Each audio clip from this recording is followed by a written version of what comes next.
All right, so if you have a seam like this, or like this, or like this, there's a couple ways you can actually fill it and make it flawless.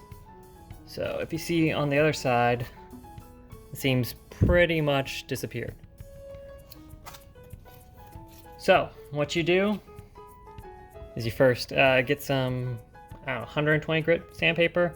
There's a nail file, works just as well. Sand it all down. Now once it's sanded down, you get some 3D printing resin. Really any UV resin will work. Dip your brush in a little bit.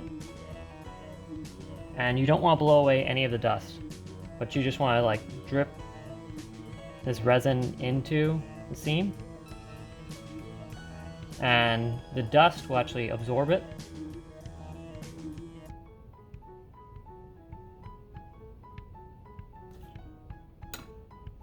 And once you got it put in, you take some UV light. You can use the sun or one of these guys, or a flashlight even. As long as they're UV rated for 405 nanometer wavelength, then that'll work. But just turn that on, and then hold it for usually 10-20 seconds, even up to like 60 if you really want to make sure it's cured. Now what this does is this basically fills in the gap or the seam. And it acts kind of like Bondo or any sort of filler, but this one's a lot more viscous, so you can really get it in some tight areas and some really minor seams.